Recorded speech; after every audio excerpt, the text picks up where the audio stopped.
In this video, I'm going to demonstrate how to protect a Node.js backend application using IBM Cloud App ID.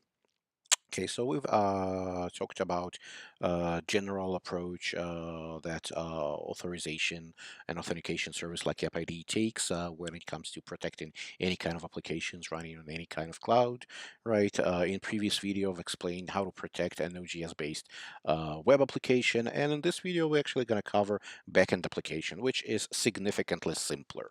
Okay, just to do a quick recap, App ID is a service that connects your application and identity providers.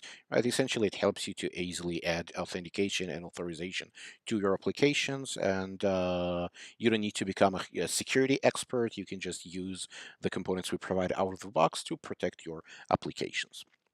Now, specifically today, we're going to be talking about the bearer token workflow, right? If you recall my first video, the basics, right? This is the workflow used to request data from a protected resource server, right? And the workflow is usually goes like that, right? So you have some kind of application server, right, that needs to get tokens, and those tokens are returned to the application server. And this is something that we've actually implemented in a previous video, right? That's where you had a web application that retrieved those the access token and identity token. So that's usually the first step. The next step, and this is actually something, this is the topic of this video, is how to receive access, how to obtain data from the resource server. So in order to do that, application server sends a request to the resource server to get the data, and it needs to supply the token. If token is valid, if structure, signature are valid, it is not expired, etc. If it passes all the validations, the data will be returned. Otherwise, the application server will get an error, right? So going back to this picture, if in previous videos I've explained how to achieve steps 1 and steps 2, in this video I'm going to explain how to achieve step 3 and step 4, okay? And the focus will be step 4. Okay, and then in future videos, I'll explain how to achieve the end-to-end workflow. Okay, so to recap, we're going to be creating a protected resource. We'll be building a backend, right? It will have some kind of a protected API, okay? And in order to access that API, an access token will be required. So let's start building. Okay, so let's create a folder. Let's call it Simple Node Backend App, right? Simple Node Backend App, npm init force. Okay, so we got our application, touch.js, and let's open Visual Studio Code. Okay, so here, app.js. Okay, so, well, first of all, we do need to install the Express framework that we will be using, npm install Express. Okay, and I will also require Express, right? Let's also create Express application. Okay, and basically what we need to do at this point is start server. Okay, now if I enable this server right now, if I turn it on, it will not really serve anything because, well, there's no resources on the server. It's not serving any APIs. So I will add a very, very simple API to the server, right? It's just going to be /API/data, and it is going to return data 1, 2, 3, 4, 5. Now, obviously, in your application, this is going to get much more complex than that, but for now, this is good enough. Okay, this is going to be my server. Okay.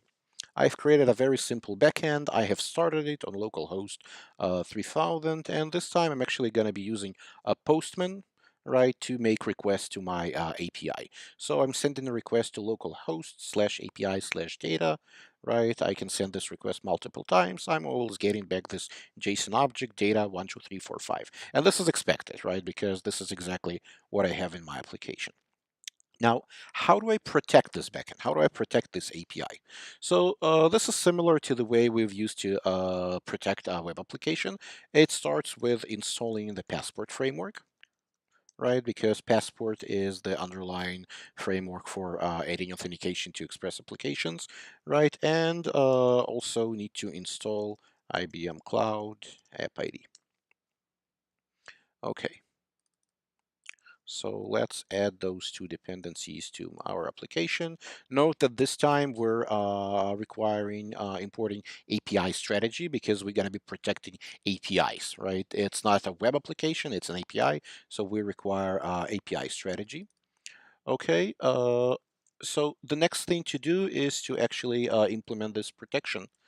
Okay. So we will tell the application, express application, to use Passport, right? And we will tell Passport to use new API strategy. And what we need to do is just to point it to the authorization server URL. Now, I've already previously created an instance of app ID to be used, right? And I have a simple Node backend application registered here. I'm gonna look at the credentials and I only need this part, the server URL, right? So I'm copying server URL, putting it here, right? And the last thing to do is I actually need to tell Passport what exactly I want to protect. Okay, so I'm saying that I do want to protect the whole application, right? Because it's a backend application, I want to make sure the whole backend is protected. So I'm saying app.use. I'm not specifying any particular path, just saying Passport authenticate, API strategy name, and I'm saying that session is false. This basically means that authorization information, access token has to be presented on every single request, right? It will not be cached by the backend. So this is a more secure approach. Okay, so that's pretty much it. Let's restart the backend. Okay, now it has restarted, right?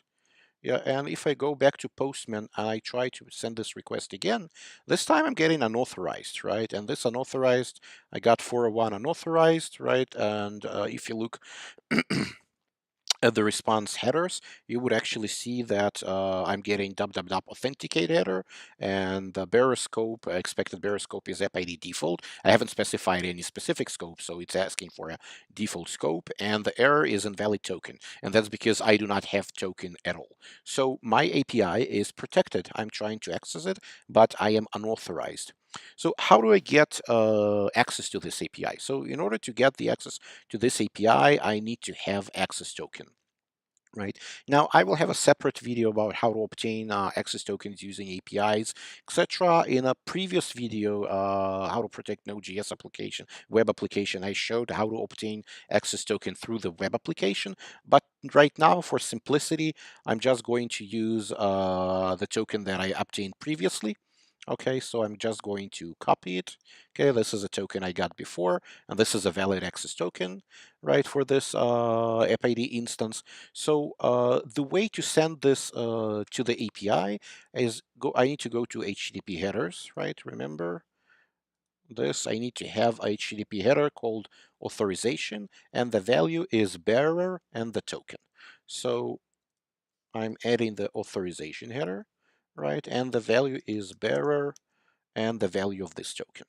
So now if I send this request, I will actually get data again. And that's because I do have a valid authorization header present in my request. If I cancel this authorization header, I'm getting unauthorized because access token is not present. If I enable this authorization header and pass the access token and I send it again, I'm getting data because my access token this time is valid. So this is pretty much it. This is protecting your backends with app ID. It's really easy, right? You just need to enable right API strategy on whatever APIs you want to use, and it will take care of ensuring access token is available on the request. Access token has not expired, it's still valid, it contains proper permissions, etc., etc. So that's it for this video, and till next time.